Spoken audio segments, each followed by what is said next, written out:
Bro, honestly, the torp build Janan is the way to go, dude. The guns do just fine. Like this is the ultimate build. Hey, what is going on, YouTube?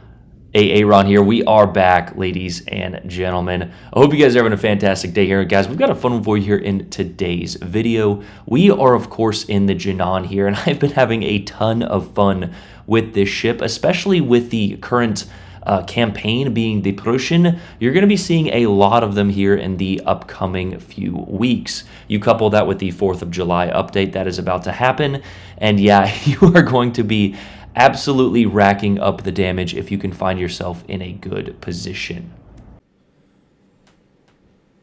Now, of course, just like with most cruisers, positioning is absolutely essential, especially for a ship like the Janan, considering you are made out of about 11 Pepsi cans total as your armor. You will be getting overmatched by, I think, even Alaska, so the super cruisers and above are going to be eating you alive. But you couple the smoke screens and concealments that this ship does have, and you can get yourself into some close, tricky positions. As you can see here, there was only one destroyer in this game, so I wanted to make sure that it was not on our flank first, but we're going to go ahead and push up here and launch our deep water torpedoes, and then you couple that with the torpedo reload booster, and you can send away a staggering 40 torpedoes if you can manage to position your ship correctly. Now, of course, because this other Dalian here was pushing in, we didn't want to rush in further and turn the opposite way just to get our torpedoes off, so we're going to go ahead and back up.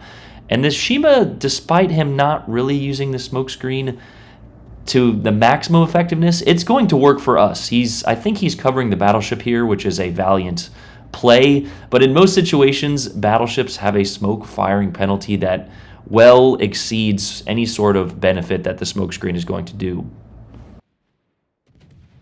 However, we can certainly use it, especially when the Shima Kaze on the enemy team does become detected. And that is honestly our biggest threat here. That Shima spotting us inside our 9-2 concealment is really the only thing that we have to worry about unless we're really just not paying attention to the other ships on the far flank, and that actually does happen for just a moment here. So positioning and situational awareness are going to be absolutely key, but as you can see, we have a good number of torpedoes on the way for all of the ships except for the Shima there. If you did not know, the deep water torpedoes cannot hit destroyers. They go actually under their hull.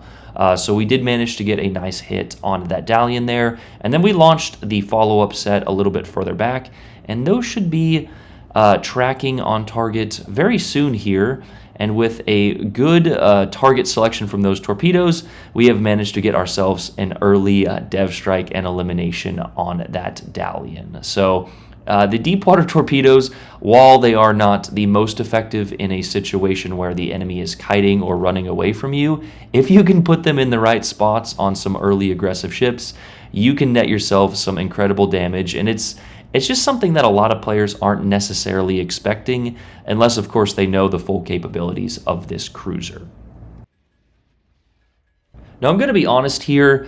This is probably a little bit of a misplay. We go ahead and pop our smoke, but that Navarin is sort of running in the other direction, and there's not much else that we can shoot at.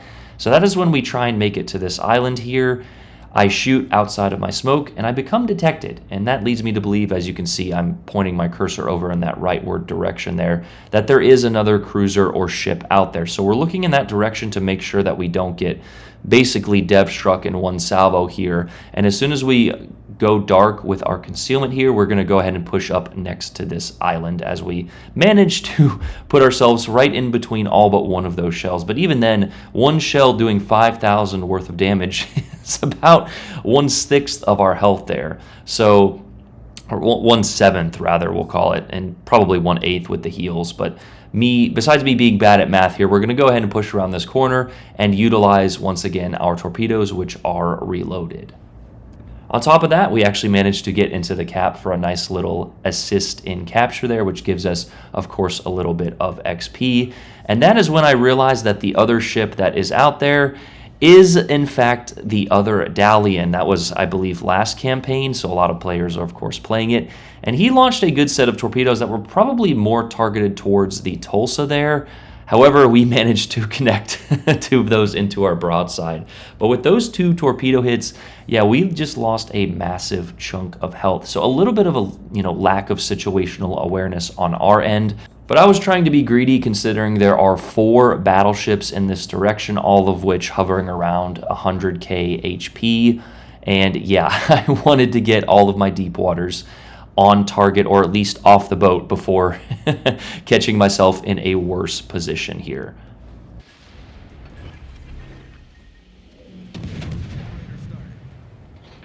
But as you can see, this is a near perfect position for this boat. We are within range of our guns and our torpedoes. We have a few allies to activate our fully pack for our smoke screen. And while I didn't necessarily fully utilize the first smoke screen that we popped there, we are getting full benefit from this one right here. And now the strategy is going to be, I want to shoot every target I can. I'm going to try and get 1 or 2 fires on one ship and then switch to the next one.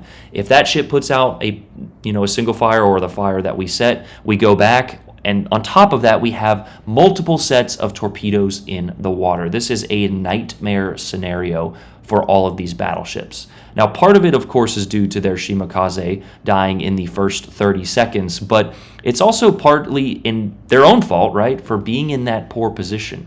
You notice that 1, 2, 3, 4, 5, 6 ships, the only 6 remaining, are all within 2 squares of each other. If you want to group up like this, thinking it is going to be better for you, this is a perfect example of why it is not. They have removed all firing angles. They have removed any sort of position that they have to defend themselves from. They are now outflanked. They are now outcapped. And they are basically just allowing themselves to be a highlight reel for this video here. In the midst of me blabbering there, though, we managed to connect, I think, an additional 5 or 6 torpedoes, as well as catch a few permanent fires. And with those floods and fires still going, we are racking ourselves up a beautiful damage total here. I think we went from like 60,000 to about 175 in a few moments. And that is just the fun factor, and the scary part about the Jinan here is you don't really think of this ship as a top dog until you're finding yourself eating 3 and 4 deep water torpedoes. Then that player pops a smoke screen, and in a few minutes there we managed to get ourselves about 130,000 damage, a high caliber and a wither there. And as you can see, our damage total is just flying up. Now, of course, with the change to the flood factor, they will be putting them out here momentarily, but yeah, just an epic damage total there in a few quick moments. And we're not finished just yet. This Navarine is coming around the corner here. We have our right side torpedoes back. We're going to go ahead and spin around just in case he does decide to cut it in, but it looks like he's just deadheading it straight for this corner. We launched one set a little bit long, and of course there was actually sort of a nice gap in the torpedoes there to where we only connected 3 on that first set, but we're going to go ahead and throw some HE into his superstructure as our teammate manages to get the kill. Now, of course, he did chunk us pretty good there, but we have a few heals remaining, and with some good positioning, a decent bit of team support, we have managed a nice little 250,000 damage there in the Jinan. And honestly, it's games like these, of course this is a blowout, but it's games like these where you can manage sort of, that tricky ship, we'll call it. The Jinan having very thin armor and guns that maybe don't do the most damage, but it's just a combination of the torpedoes and the guns that really it's something different, right? Everyone, I feel like, wants to play battleships or spam with the Hindenburg right now. So mixing it up a little bit with a ship like the Jinan is truly what takes the game from being sometimes frustrating to, we're going to go out and have some fun. But with the assist, or the lack of a kill that we're going to get on the Dalian here, we managed to influence about 40 to 50% of the game, all things considered. The 3 assists there, the 4 now with that Dalian, and the 2 kills with the 252,000 damage. Yeah, that was a beautiful little display of seamanship there in the Jinan with a first place finish of a 32-28. But that is going to do it for this one, ladies and gentlemen. And here, of course, is our full build. We are running Mr. Chen Shoakun with a full torpedo build, we'll call it. Burn It Down XXL Blind Justice in slot 2 there. Back in stock, and of course Torpedo Chaos with fully packed. We also have Haguro and Makawa for a little bit of range and fire chance, as well as some detectability.